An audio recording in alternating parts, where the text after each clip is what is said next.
during the match, the communication parts, because that's and we had a really strong sort of poll there that people really keen on finding out what happens between points, or what are you talking about between points with your partner, and how do you go about during the match? What happens on there? Because from the outside you see body language, but no one really hears what is being talked about.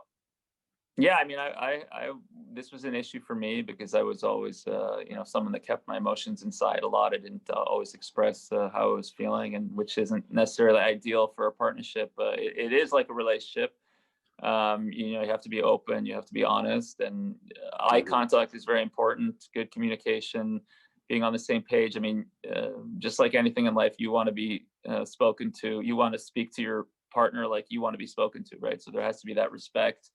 If you want to be critical, you definitely, try and compliment them first, but, say, maybe you can think about this, but, during a match, you really want to be positive. You want the best out of your partner. I mean, you chose your partner for a reason because, you have faith in them. You like the way they play. And I think that applies to all levels.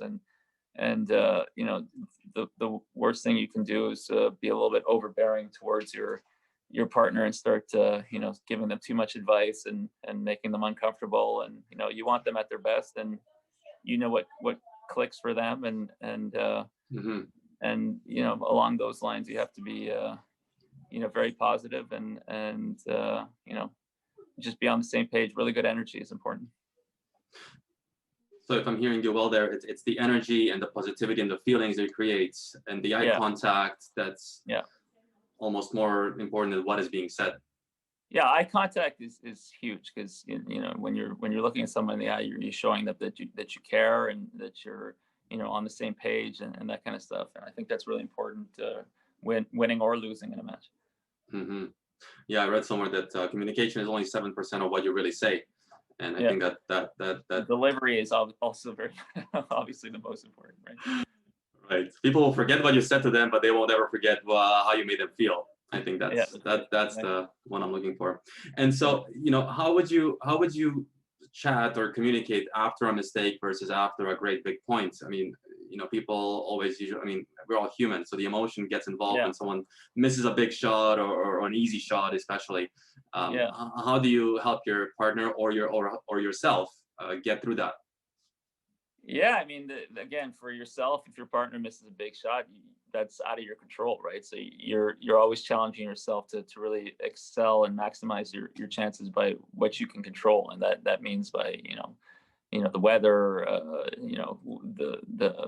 the people in the crowd, anything that that you might let bother you, or you're not going to let bother you, and that includes the way your partner's playing. So I think again, it comes back to speaking to your partner like you want to be spoken to. So they miss a tough shot, hey, you know what, next time, you did the right thing, just happened to miss that one, and let's get ready for the next point, type thing. You start making them feel like, oh, that was a missed opportunity or something like that. That's not gonna help them, right? So I mean, a lot of these answers are basic, but you just have to make sure you're perfecting that in the moment, right? Because that's where emotions are at their high, right? Well, and a lot of this is very useful to someone that goes out there and plays, because when you do look out and about the tennis courts, positivity isn't a high thing that happens. It's not great energy amongst doubles players. What you see is that players are positive amongst each other when they're winning, when things are going well.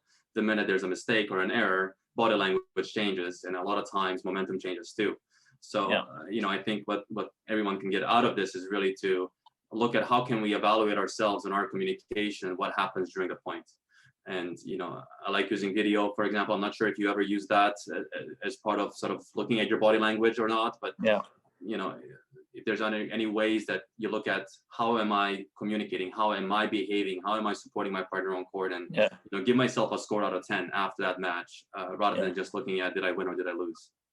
Well, I mean, we're all human at the end of the day, and I mean I've heard this. I mean, from my wife's C doubles to pointing fingers, I can't believe how bad she played, that kind of stuff, to you go in a locker room, and I would do this purposely. I would kind of watch a match, unfold, and see, what was going on, and then I would ask, the two players individually after what happened, and it's just amazing how like they say whatever they say, but it always kind of gravitates towards their partner being the one that was responsible for losing. I guess that's just human nature, but I like that always bothered me, to hear that kind of stuff. I've never been one to, I always try to keep a level head, and I think one thing that worked for me was being honest with myself. I mean, it was also a little bit detrimental because I was pretty tough on myself, but if something was wrong, I would rather take responsibility and rather than having that uncomfortable feeling of whose fault it is. We lost that because of you, and I don't agree with that at all. So I mean, for me, it worked because if I had a mistake, if I made a mistake, or if there was something that I sensed was wrong with my game, I didn't feel comfortable about that, so I wanted to improve that. So I think that really helped me in my career, having that attitude. And I got a question from a woman just recently, and she asked, what do you do when one player suggests one tactic and the other player disagrees with that tactic within the match? And so, how do you, where do you find a compromise on, here's what we're going to do together as a team, and then, not playing that blame game post match? Yeah. Well, again, this comes with communication. So, I mean, you're being respectful. You don't agree with what your partner's saying, but you're open to it, right? I think generally you're both going to realize what's working, what's not. You're not purposely going to choose the wrong game style just to try and prove yourself right and lose the match. So, and be open to trying both suggestions and see what works. A match is long enough where you can kind of gauge, what's working and what's not. You start a match, with a certain strategy, and if it's not working out, you're going to be able to tell pretty quickly, and then, be open to changing that. And again, it's egos get in the way, right? So it's understanding yourself and being honest with yourself. And I mean, if you're struggling continuously with a partner that, you're not on the same page with, then obviously it's time to start looking around type thing. But again, being honest, I mean, you have to be able to communicate well and express your feelings. I mean, for me, I was, as I said, I didn't express myself well. I was very shy as a kid. And when I started playing more serious doubles, I would keep a lot of stuff in that was bothering me. And then I would kind of lash out eventually, so just continually like not standing up for myself or keeping things in my chest. And then, I couldn't take it anymore. And then it's like an explosion rather than immediately saying, well, I don't agree with that, but maybe I was immature and not confident enough to do so. But then, as I got older, I got better at that for sure. I think that's just the Yugoslavian background in you. That's how we are. Maybe just, the lashing out, the emotional response that no one wants to see, right? So then you're the victim or guilty no matter what, because that's what people end up seeing. Exactly.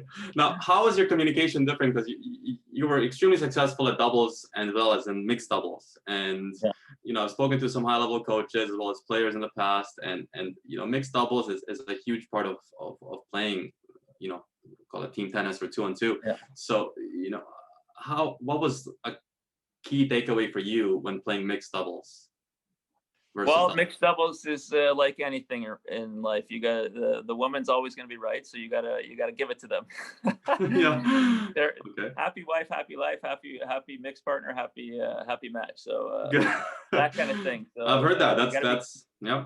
You got to be careful with that. But I think from my experience, most of the mixed partners, they actually wanted the male partner to kind of lead.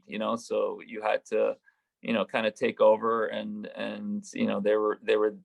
everyone has their role in a match. For me, I mean, I relied on my mixed partners. I played well with bigger hitting, stronger girls rather than, the more talented type girls, because I needed, I'm not a physical player, so I'm very good at covering 50% of the court, but sometimes in mixed, a lot of the male players will start trying to intimidate and cover more territory, which they're good at, the more athletic ones, and they're really moving around, they're trying to distract their opponents, and I wasn't good at that. So if my partner and the other partner at the baseline got into a cross-court rally, I wasn't very good at getting those shots. So I relied on a girl that hit big, and that obviously gave me more opportunity to close the net rather than, hitting more angles. And then that requires better footwork to intercept those balls, right?